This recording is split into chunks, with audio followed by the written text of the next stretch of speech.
right, so we will take a few questions from the audience. Any questions for Wendy? Yeah, yes. Yeah. Let me know if you need the mic. I mean, we have a handheld mic. Can you hear me?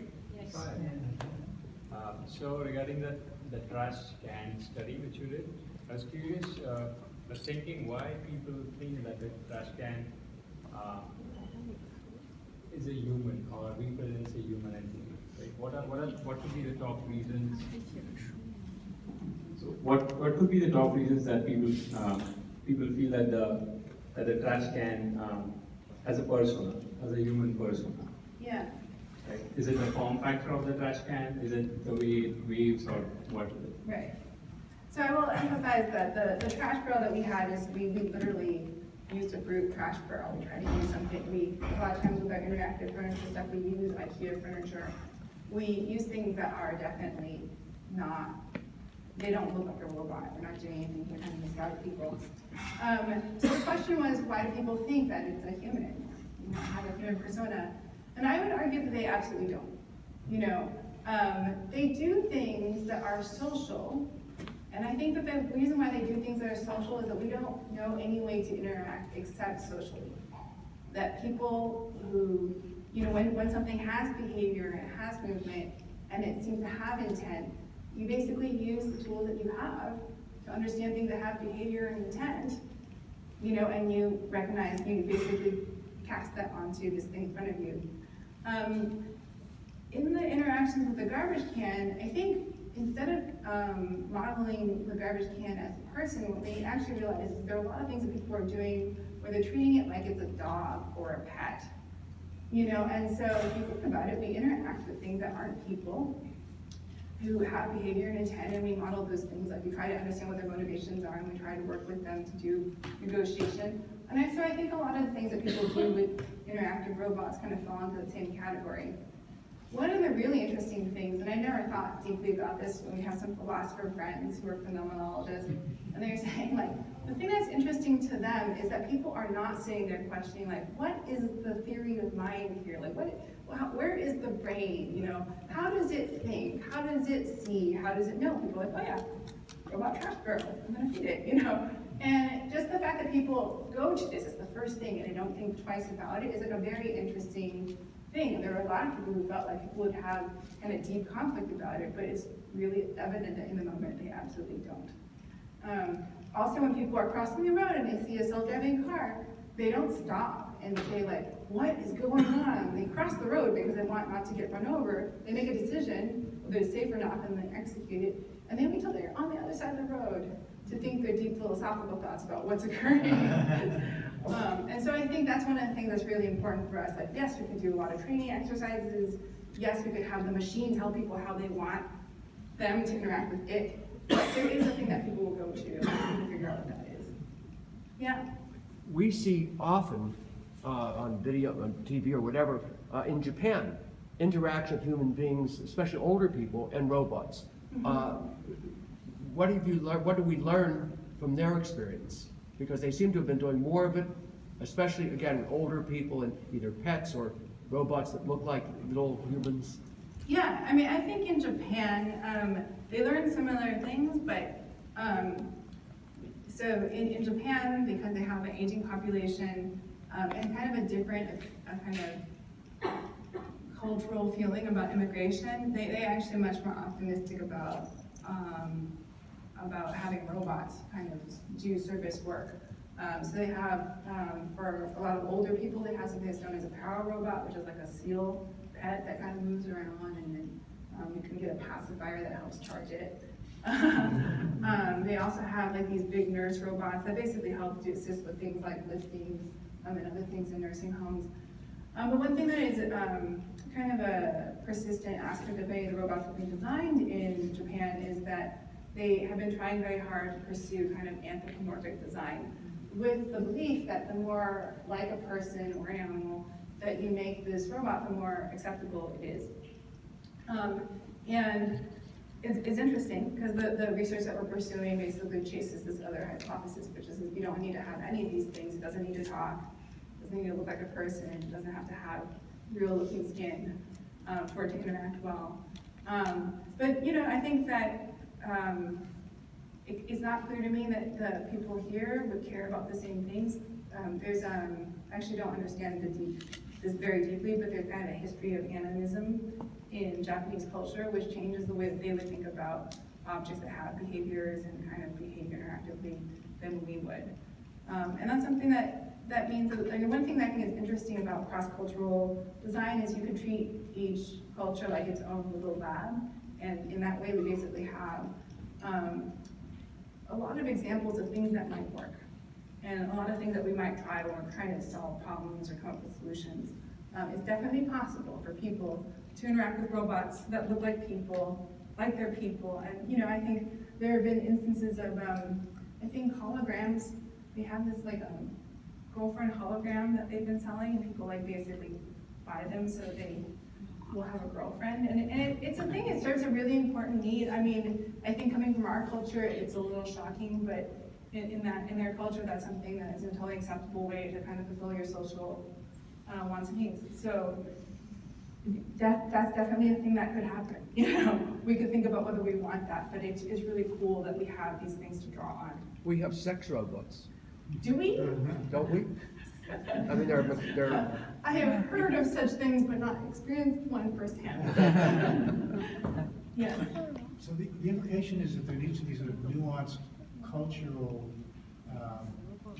aspects or algorithms. Wondering, you get ethnographers or sociologists or anthropologists involved. Yeah. Like how granular do you think it needs to be for autonomous vehicles to succeed? Is there like a Western version, an African version, and a European version, and a South American?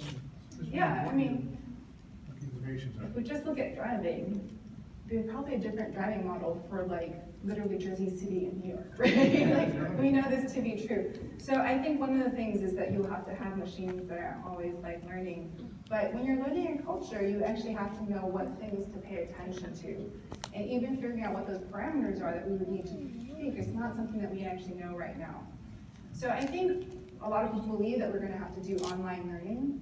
But I think one of the things that we're trying to do is just figure out like what are these different things, the parameters that we're gonna have to elicit and then tweak, and how stable are they? Or do they change a lot? I think one thing that's been really surprising to me is a lot of people who are working in automotive research believe they can get people to change their driving behavior just by introducing autonomous cars. And they say things like, you introduce, cell phones and all of a sudden people have different behaviors. But I think if you have people driving the manual cars they've always driven and they're just driving around autonomous cars, it would be surprising if they changed their behaviors instead of feeling that those cars should change. Yeah. Hi, I'm a researcher and an engineer too. I sit on national and international AI standards committees. Oh, cool. One of the things that we're worried about, and so it's research versus the regulators, is that we're about 1 year into 5 years before regulators really, clamp down on this, and we're trying to beat the clock against them. So trustworthiness is a real important issue. Yeah. And in fact, we're exploring trustworthiness in across industry ways. So trustworthiness in autonomous vehicles is not the same as trustworthiness in information security. Okay, so the question is how do you address the trustworthiness problem? Because in the end, while all of this is great, regulators are not going to let you do this unless you can demonstrate that. And when you say, gee, there's all of these cultural things, that, hey, I guess Jersey City is different from New York City or whatever, that's not a good answer. To pass the regulatory threshold is you're going to have a comprehensive understanding of that. And you go to your first point, the disconnect where you go from being, system observer to system controller. I'm a pilot. I know it's about 30 seconds for that type of framework. How do you address that from a regulatory point of view? I think you need to address the trustworthiness. I'll give you one tip on your research, is go learn to do traffic management, okay? Go work with the local PD and get yourself out in traffic, okay, directing traffic. I think it'll spark your brain on a lot more, ideas when you're in the middle of traffic, directing it rather than driving it. Actually, earlier this week, I was just actually at a NSF engineering research site visit. We do have a proposal to do some of this kind of really advanced on the streetscape, on the ground research with Columbia and NYU, kind of an all New York proposal. And I have definitely talked to a lot of people, particularly in California, who've been doing a lot of the California regulations, and I know, we're kind of trying to get to the point that we're doing national standards. I think from a regulatory standpoint, there are going to be a lot of rules about how things work, and I think something that makes people very nervous is the idea that you would adapt or change the way that machines operate on the fly. Because what you want to do is make sure the system is good, and then lock it down. And then make sure, and then trustworthiness. Well, it has a repertoire of adaptability. Yeah, and rather than switching it differently. Yeah, but I think a lot of people feel like the trustworthiness comes from being able to say this system has been embedded. But I think that in the moment, we don't actually know if the other driver in front of us, or across the intersection from us, has passed their driver's license exam. We have zero idea what score they got. We're really judging them in the moment on the things that we're seeing right there. And I think one of the things is, even if things are deemed to be okay by legislators, but people feel like it's really weird in the intersection, you're going to have these rocks and knives that we're talking about. And on the other hand, if we have things that that people feel are really great, but legislators find an issue with, I think that's a problem too. I think that it's definitely possible to have things seem fine moment to moment, but actually when you look at an aggregate, are problematic. So I actually think it's really important that we can kind of bring these things together. One of the things that's really lacking for all of this kind of work though is data. What is it that people are actually doing? Like I said, we know that people drive differently in different places, but there's actually zero research documenting exactly how.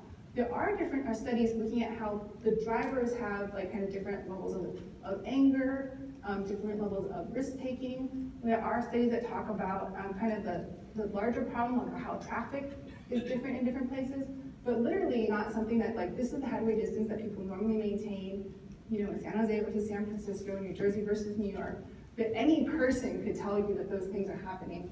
And so figuring out what are these things and profiling them will be actually useful for legislation and regulation, and even kind of designing what, you can imagine that the different automotive manufacturers might want to design their cars to drive with different styles, but probably still within an envelope of what's socially acceptable. And I also think there will be a lot of things where we follow things up. It's not just going to be this is okay, we're going to say this is how things are going to work. We are going to find that some of these driving styles cause more problems, and we're going to have to go back and fix these things on a really regular basis until it's well tuned. Thanks. I'm just wondering if you have any studies looking at gender differences. Oh yeah. Versus the only cross-cultural. That's a really interesting thing. We haven't noticed anything, so we haven't run any studies looking specifically at that topic. I will say the way that researchers kind of tend to formulate their research, they have, there are people who basically look to the literature and find all these things that matter, and they run studies that test the hypotheses that the prior literature tells them is going to matter. And then we're a little bit more the bottom-up group, where we look at the situation on the road, we try to bring up our own feelings about what we think matters, and then we go to the literature and see what is there. So when I say oh, no one's done this method before, no one has kind of thought about these measures before, it's because we're a little bit more from the bottom-up school of research. So we haven't noticed anything where gender matters, which is not to say that gender doesn't matter. But one of the things is that especially in more traditional psychology experiments, you're running highly controlled studies where you can actually find small differences between populations. So, they can find differences between men and women, but if you look at the graph distribution, we're talking about things where there's significant overlap with the peaks where the two genders are not in the same place. Those are sorts of things that if you were just looking at the men and women, you wouldn't observe those differences, you wouldn't feel it. The stuff that we're talking about, you drive in New York, you drive in New Jersey, right? And so the thing is, we expect that when we actually take those measures and you actually draw the distributions, they're going to be far apart and really significant. And we don't, that kind of experiment doesn't need to be as tightly controlled because those differences will pop out even without that level of control. Which when you're running on the road experiments, small differences are hard to find. Yeah. The Brooklyn Navy Yard is currently experimenting with the self-driving cars. Oh, yeah. And it's like an isolated, self-contained neighborhood. Yeah. Roosevelt Island is also an isolated, self-contained neighborhood. Yeah. I was wondering if there were any experiments that you'll be doing on Roosevelt Island. You had mentioned something earlier. Yeah. I was wondering if you could elaborate on that. The people who are running the self-driving car work at the Navy Yard are Optimus Rides. So they're actually based kind of out of Boston, kind of ex-MIT people. And they're people that we know and we have been talking to. They are really interested in running experiments on Roosevelt Island, and if they actually get permission to, we are the people that we will be looking at the human participant interaction part of that. So that's something I'm pretty excited about. This is a really great place for that. Roosevelt Island's governance structure is unusual enough that it can either be a huge help or a hindrance for making that possible. The details of which I don't totally understand. Just like No one does. Maybe one thing I'll share that I think is a small revelation is when I was talking to the Optimus Ride people, I was just like not clear what the funding model is. So I was asking them like, so would we pay you money because you have an autonomous car and we would use it for our research? Or would you pay us money because we're researchers and we know how to study people? And the answer was really surprising. The deployment at the Navy Yard is paid for by the real estate developers, not by the transportation industry, not by the writers, and not by Optimus Prime. It's a way of making sure that the Navy Yard seems very futuristic and a place where like science and technology is being experimented with. So I think one of the key things that would have to happen if something like an autonomous car deployment would happen on Roosevelt Island is there would have to be some business model that would actually fund this. And I don't actually know what that would be. We would pay Riyadh. Somebody has to pay somebody to make these things happen. And I don't think it's impossible, but it's not. How much does something like that cost? I don't know how much something like that costs. It's something I can actually find out, but even just finding out the direction the money moved was a big revelation to me. Just adding that probably it's like a question of who is thinking who? Who's thinking who? It's just like that question. Like you wouldn't just know like from the outside what was going to happen. It's that same thing. Yeah. So that I think that I think this is still an area where people don't know how the money gets made, and so the question of who is interested enough in the question to spend that money is still open-ended.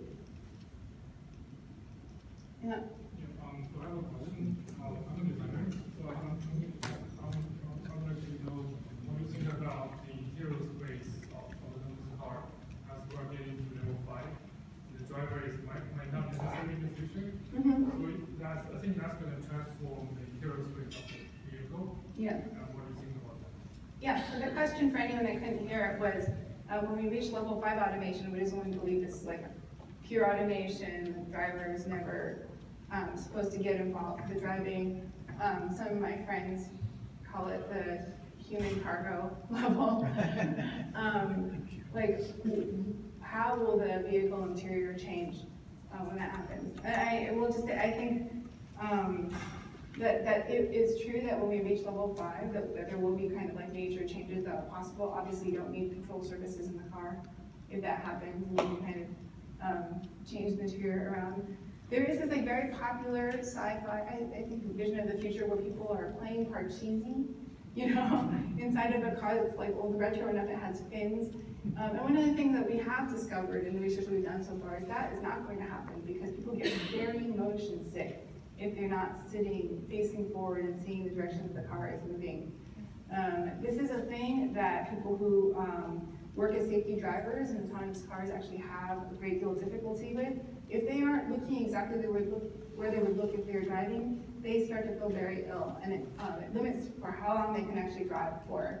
And they also get, when they supervise automation, like really sleepy.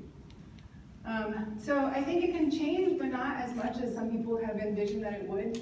I think it depends a lot on the speed and the path of the car. Definitely people are much less likely to get motion sick if they're moving slowly and in a straight line.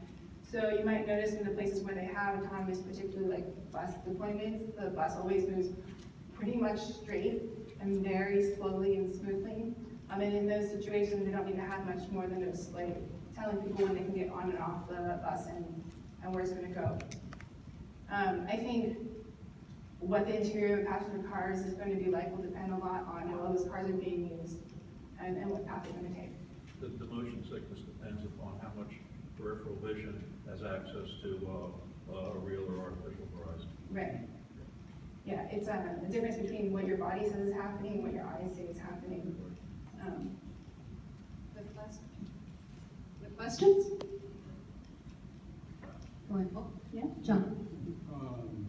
What kind of technology? I mean, there's cameras, there's LiDAR, radar, and there are combinations thereof. And Tesla's, Elon Musk is basically suggesting that he has gathered some 2 billion miles worth of data in their existing fleet.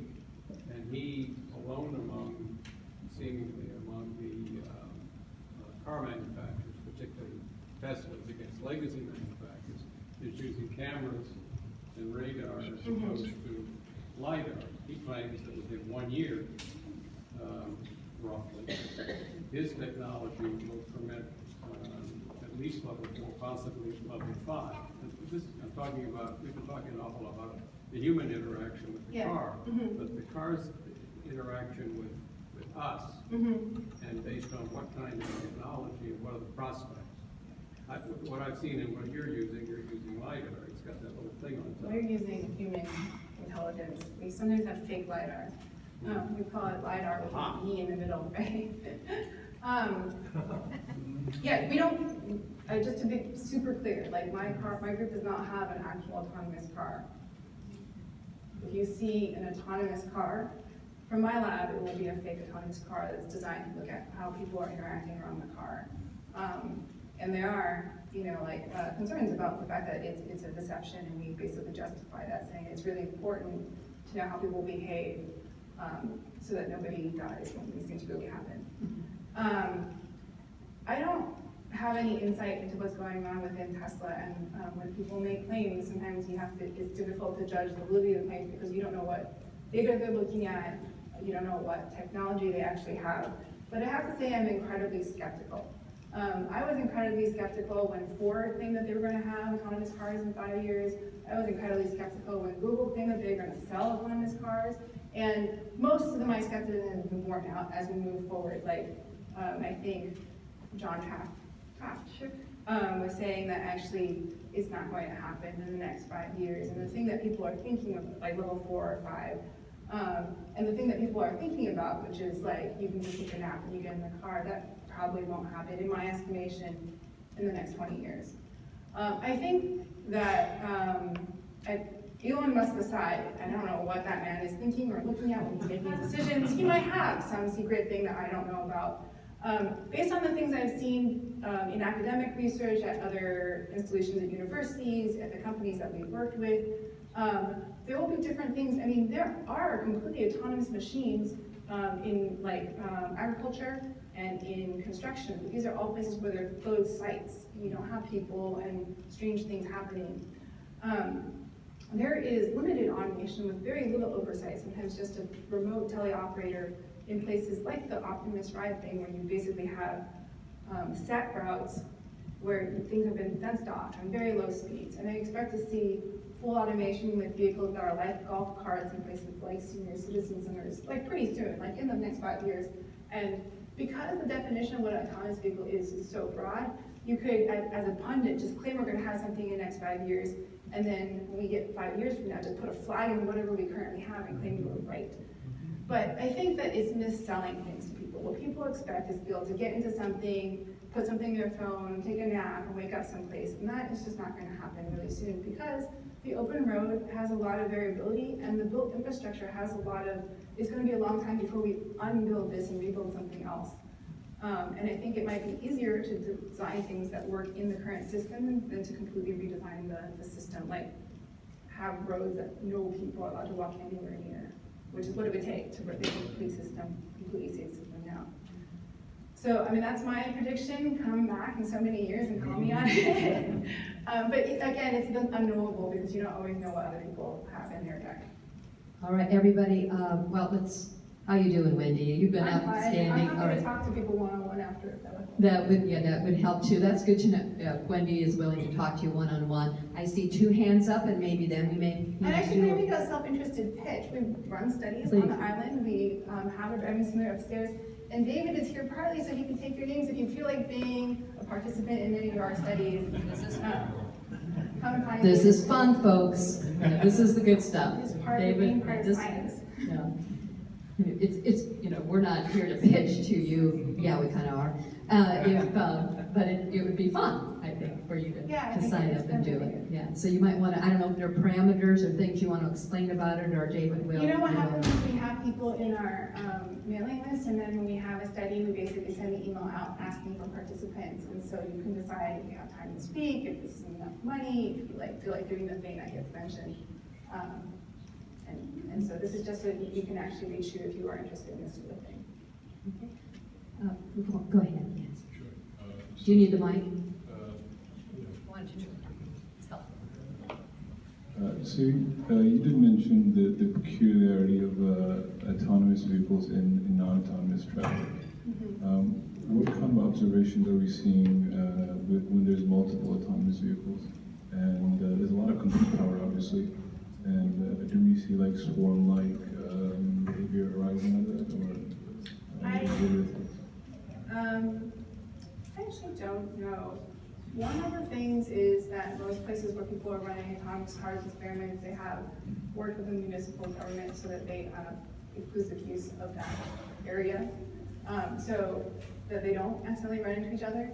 I remember really early on in Google, it was still Google, and maybe I think not even Google X at the time, when they were starting off their autonomous car things, they were saying crazy things to me like, oh, when you come to a four-way stop, if you wait, you can end up waiting forever, so you kind of just have to go. And I was like, that is just horrible, because if you have 2 people with that policy, you are in real trouble. And it's because they couldn't figure out how to get the car to understand the fainting and signaling that people do. And I think now they have kind of ways of doing that, to kind of move like they're going to move, and then if nobody is also trying to do that, then move. But it took them a while to get to the point they were handling that interactively. I don't actually know that anyone has looked at the thing that you're talking about on the public road. I think there are experiments that happen in closed road spaces in the Bay Area that happens in Moffett Field in Georgia Tech. They have special areas. There's a place called M City near Detroit where they have a big city and you can have many cars. So these things happen in closed spaces, and they also happen a lot in simulation. But they actually, they don't drive randomly with cars, and it actually meant not to be encountering each other in the wild right now. Question? Yeah, there was a Netflix David Letterman show where he and Melinda Gates were at Cornell Yeah. at an was that yours? In my lab, yeah. And do you have any interesting stories about David Letterman and? He's taller than you would think. He's so very tall man. You want to talk about what that was? Yeah, so there's David Letterman has a show called My Next Guest Needs No Introduction, and his next guest on this particular show was Melinda Gates. Melinda Gates supports this program that we actually have at Cornell Tech called Whitney. It's Women in Technology New York.